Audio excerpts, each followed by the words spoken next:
नमस्कार। बाबा गंगादास, राजकीय महिला महाविद्यालय शाहपुरा। हिंदी साहित्य द्वितीय वर्ष की प्रथम प्रश्न पत्र से संकलित यह पद, जिसकी हम आज व्याख्या कर रहे हैं, यह आलम कवि द्वारा रचित है। आलम कवि ने प्रस्तुत पद में श्री कृष्ण के मथुरा चले जाने के बाद उन गोपियों को और राधा को भुला देने के पश्चात एक दिन श्री कृष्ण उद्धव को गोपियों को निर्गुण ब्रह्म का उपदेश देने के लिए ब्रज में भेजते हैं।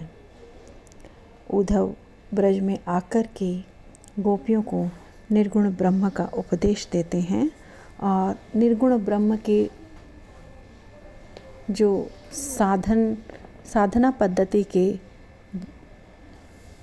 वस्त्र, राख लपेटना और ये जो चीज़ें हैं, उनके बारे में जब उनको निर्गुण ब्रह्म को ध्यान करने की बातें करते हैं, तब गोपियाँ उद्धव के ही चीज़ों से, उद्धव के ही शब्दों से उद्धव को वाक चातुर्य में निरुत्तर कर देती हैं।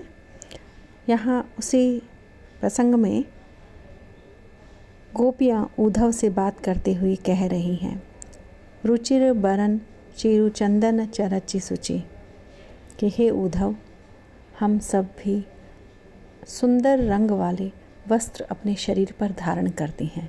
रुचिर सुंदर, बरन रंग, चिरु वस्त्र, चरची चरची सुचि चंदन चरची, और अपने शरीर पर पवित्र चंदन लेप लगाती हैं।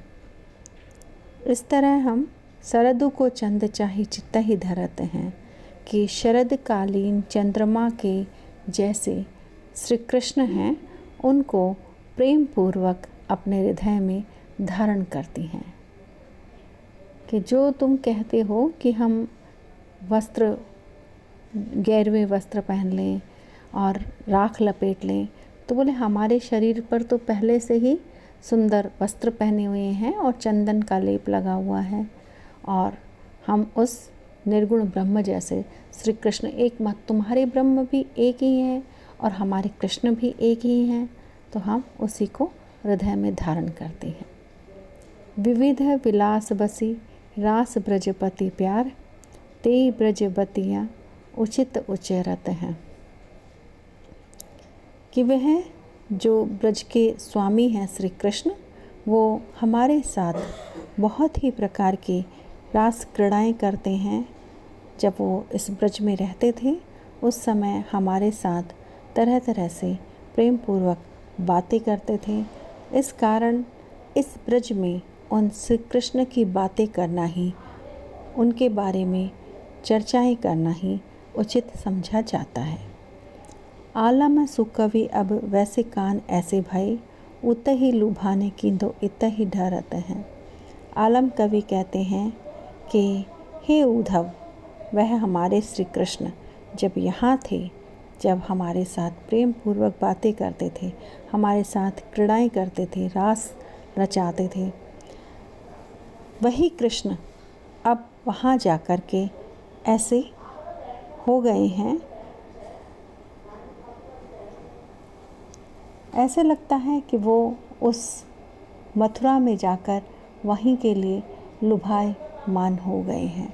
और तुम बताओ, क्या कभी उन श्री कृष्ण का मन इधर की तरफ अर्थात ब्रज की तरफ भी ढलकता है, या अर्थात उनके मन में ब्रज के प्रति भी कभी प्रेम भाव पैदा होता है क्या? मधुबन बसत मधुर मुरली की धुन, मधुप कबहु माधो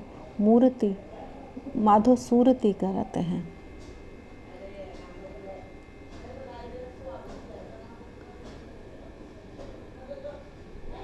मधुप कबहु माधो सूरती करते हैं।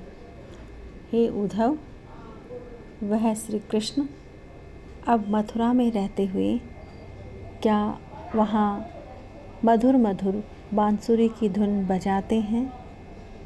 क्या वह उद्धव, हे मधुप संबोधन है उद्धव के लिए कि हे उद्धव, वह श्री कृष्ण क्या वहाँ रहते हुए अब भी हमें याद करते हैं। प्रस्तुत प्रसंग भ्रमर गीत परंपरा सूरदास के भ्रमर गीत सार से हैं, जैसे ही यह भ्रमर गीत परंपरा से लिया गया है।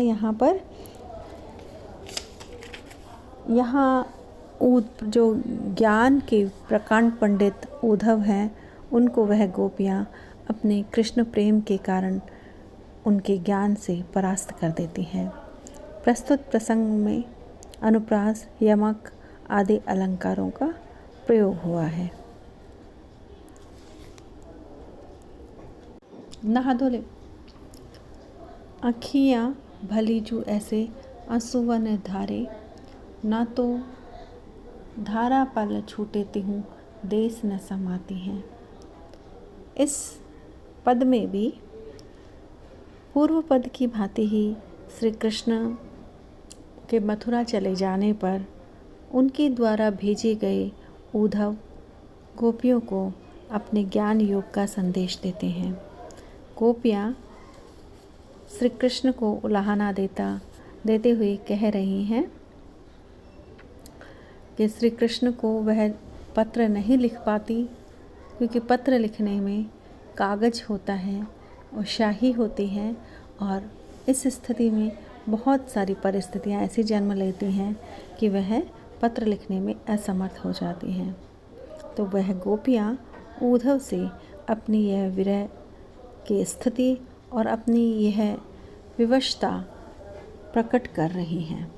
वो कहती हैं, हमारी आँखियाँ भली जो ऐसे आंसुवनी धारे, हमारी आँखें बहुत ही अच्छी हैं, जिन्होंने उन श्री कृष्ण के विरह के कारण दुख जो पैदा हुआ और उस दुख से जो आंसू आए, उन आंसुओं को इन आँखों ने धारण किया।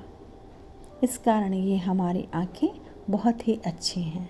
ना तो माने अन्यथा, नहीं तो धारा पल छूटे तिहूँ तेस न समाती है, कि अगर ये आँखें इन आंसुओं को अपने में समाये नहीं रखती, अपने आप में धारण किए हुए नहीं रखती, तो इन आँखों से जो आंसू बहते, उन आंसुओं की धारा के छूटने मात्र से ही, उन धारा के निकलने मात्र से ही तीनों लोक और सारे देश वो भी समा नहीं पाते। अर्थात सब जगह इन आँखों से बहा हुआ पानी पानी ही पानी हो जाता, सब उसमें डूब जाते।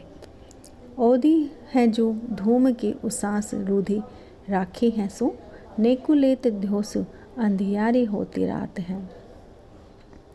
ओधी अवधि धूम धुआं कि जो हमारे श्री कृष्ण के लौटने की अवधि है, जिसका हम बरसों से इंतज़ार कर रही हैं, तो यह जो अवसर है, ये जो समय है, इस समय के ने हमारे जो सांसें उठ रही हैं, उन सांसों के उठने के कारण जो धुआं पैदा हुआ, उस धुएं ने इस अवधि को रोक रखा है।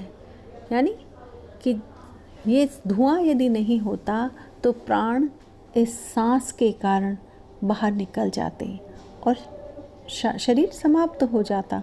लेकिन एक आशा है कि एक समय की अवधि की आशा है कि लौटेंगे, श्री कृष्ण लौटेंगे, और यह अवधि ही इन सांसों को उसने रोक रखा है। नहीं तो नेकुलेत ध्योसों, नहीं और जरा से भी ये जो अगर ये धुआं नहीं रुका रहता, तो अगर ये धुआं जरा भी निकल जाता, थोड़ा सा भी ये धुआं यदि इन सांसों के साथ बाहर आ जाता, तो दिन में भी चारों तरफ रात जैसा अंधेरा हो जाता। आलम संताप स्वेद सींच वो आधार को हूँ, झूरी वे के देह फिरे खे हैं जो उड़ाते हैं।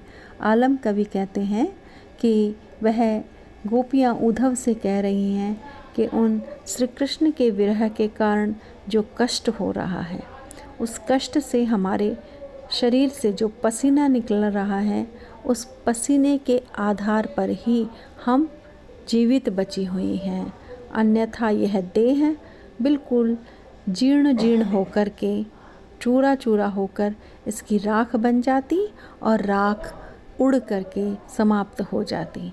पर हमारे शरीर से कष्टों के कारण, दुखों के कारण जो पसीना उड़ता है, निकलता है, उससे यह शरीर जीर्ण शीर्ण होने से बचा हुआ है। छाती पे सराहे बरु दिया किसी भांति उधो, पाती लिखे लेखनी जो बाती बरी जाती है। हे उद्धव, हमारा हृदय भी सराहनीय है, क्योंकि यह हमारा हृदय श्री कृष्ण के विरह में दीपक की भांति जलता रहता है। और इस कारण जो भी पत्र हम श्री कृष्ण को लिखते हैं, वह श्री कृष्ण को लिखना हुआ पत्र हमारे हृदय की, जैसे ही हम पाती लिखे लेखनी, जैसे ही हम लेखनी से पत्र लिखने लगते हैं, वैसे ही हमारे हृदय में जो हृदय का दीपक है, इसकी बाती जल उठती है। यहाँ जो ज्ञान योग साधना है, उस साधना में श्री उद्धव का मानना था कि लंबी लंबी गहरी सांस लेकर प्राणायाम करें और समय लंबा होता चला जाए और उसके आधार पर ही जीवित रहें, शरीर पर राख लगाएं।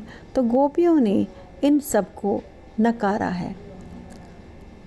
हठ योग साधना में, ज्ञान योग साधना में ये एक ज्योति प्रज्वलित करनी होती है अपने हृदय के अंदर। तो यहाँ गोपियाँ एक विरह की अग्नि से अपने आप को हर समय प्रज्वलित बताती हैं।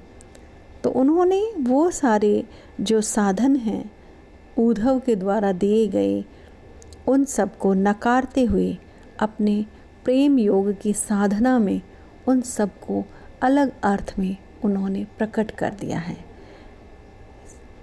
बातें वही हैं ज्ञान योग वाली, लेकिन ज्ञान योग में उसकी क्रिया पद्धति भिन्न होती है और वही क्रिया पद्धति प्रेम योग में गोपियों ने भिन्न कर दी है। प्रस्तुत पद में गोपियों का अनन्य प्रेम श्री कृष्ण के प्रति परिलक्षित हो रहा है। अनुप्रास, उत्प्रेक्षा और अतिशयोक्ति अलंकार का प्रयोग हुआ है। धन्यवाद।